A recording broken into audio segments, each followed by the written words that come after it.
Hello guys, today we are going to start chapter 10 of First Flight, that is the sermon at Benares. And ये chapter एक extract से लिया गया है, एक बुक के एक्सट्रैक्ट है, that is value and voices.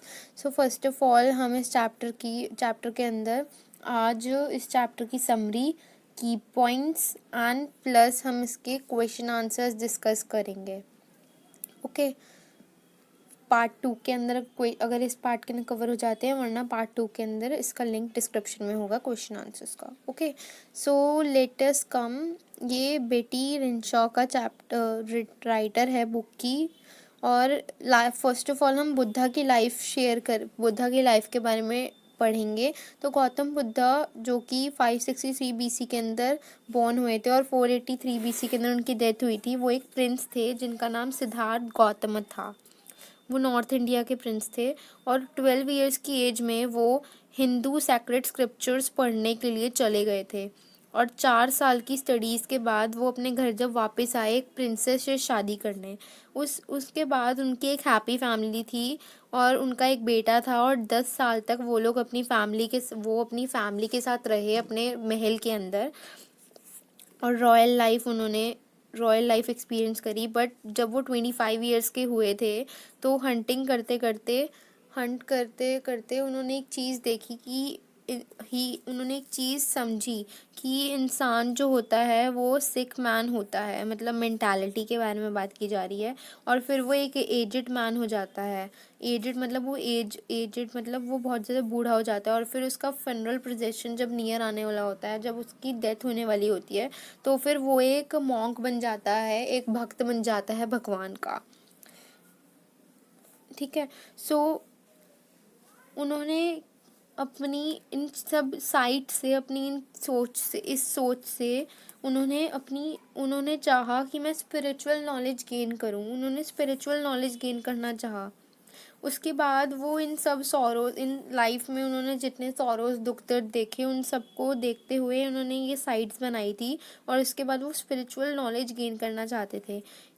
वो 7 साल तक इधर उधर घूमे और फिर उन्होंने फाइनली एक पीपल के पेड़ के नीचे मेडिटेट करना स्टार्ट करा. और 7 दिनों बाद उनको पीस मिल गया, उनको एनलाइटमेंट मिल गई. और उस ट्री का नाम बोधि ट्री है. और उस ट्री को ट्री ऑफ विजडम भी कहा जाता है क्योंकि गौतम बुद्धा ने वहाँ पे बैठ के मेडिटेट करा था बहुत टाइम तक. और धीरे धीरे जब उन्होंने ये विजडम पा लिया था, जब वो एनलाइटेंड हो गए थे, पीस जब पा लिया था, जब उन्होंने गेन कर लिया था, तो वो धीरे धीरे लोगों को टीच करने लग गए ये सारी अपनी टीचिंग्स.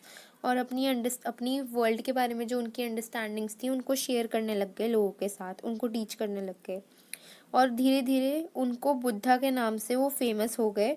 और उनको अवेकन्ड और एनलाइटेंड भी कहा जाता था कि जो मतलब इंसान बहुत ज़्यादा महान है और मतलब सन्यासी, यू कैन से.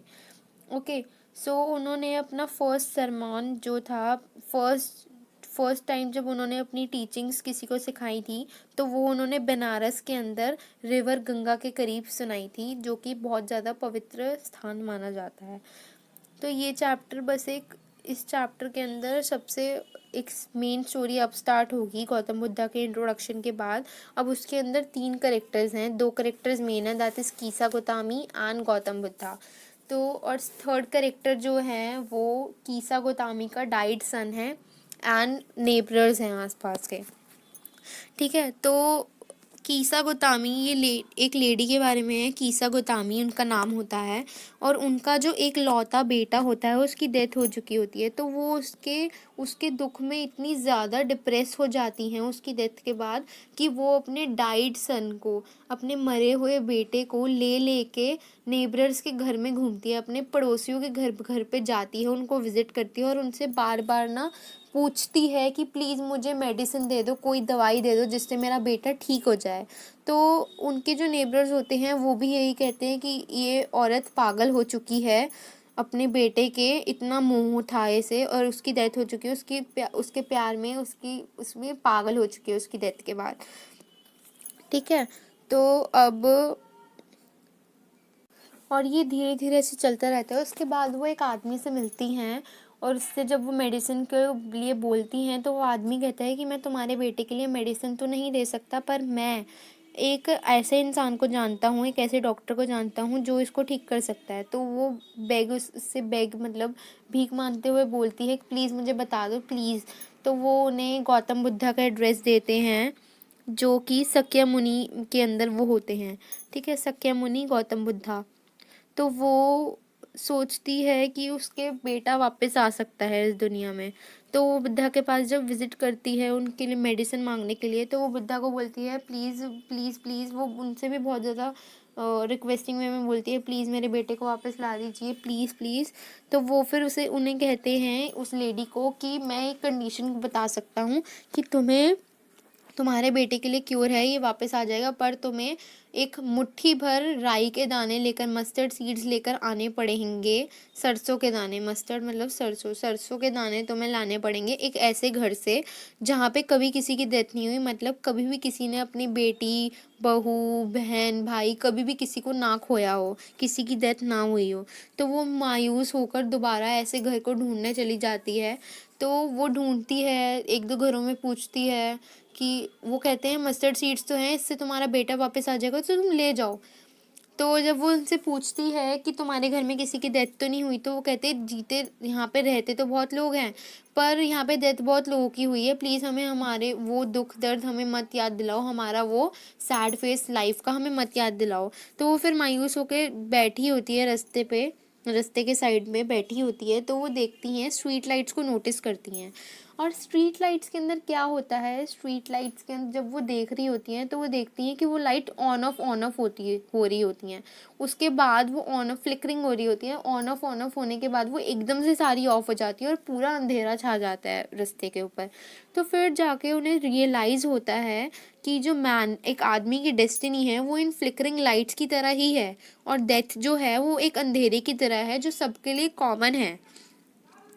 सिर्फ उन्हीं को नहीं, सिर्फ उनकी ही नहीं, हर किसी की डेथ होनी है लाइफ के अंदर। मैन जो है वो इमॉर्टल है, वो अमर नहीं है। और वो अपनी डेथ के अंदर सब कुछ सरेंडर कर जाता है, अपनी सारी चीज़ें छोड़ जाता है, सारे वैल्यूएबल पोजेशन वगैरह हर चीज़, और सेल्फिशनेस को त्याग कर देता है उसका। तो बुद्धा उसे यही चीज़ समझाना चाहते थे और वो ये चीज़ समझ जाती है।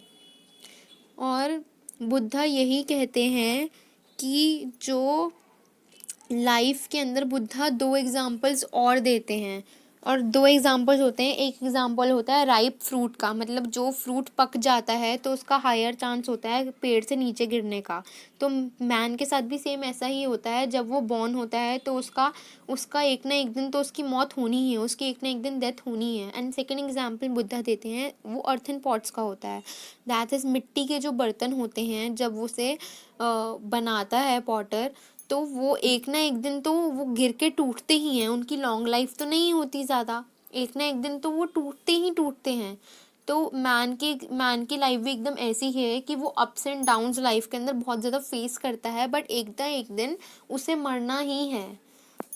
तो वो यही चीज़ बुद्धा समझाते हैं, और वो कहते हैं कि वाइज मैन, एक समझदार इंसान वही है जो इस चीज़ को समझ जाए, और जो लाइफ के अंदर दुख वगैरह आते हैं वो टेम्परेरी होते हैं, उन सब से हमें ओवरकम करना होता है, और एक समझदार आदमी उन चीज़ों से ओवरकम करता है और अपनी लाइफ में अपनी लाइफ में सुखी रहता है।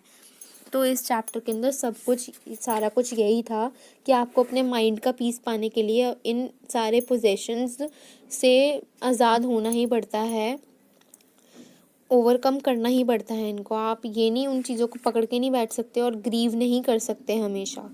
आपको अपने माइंड के पीस के लिए करना ही पड़ेगा ओवरकम हर चीज़ से, और वरना आप सिक हो जाओगे, पेल पड़ने शुरू हो जाओगे, यही लिखा है। ओके, सो ये चैप्टर पूरा मैंने एक्सप्लेन कर दिया है। ओके, सो अब इसके क्वेश्चन आंसर्स हम डिस्कस करेंगे next part of the video में। So thank you for watching.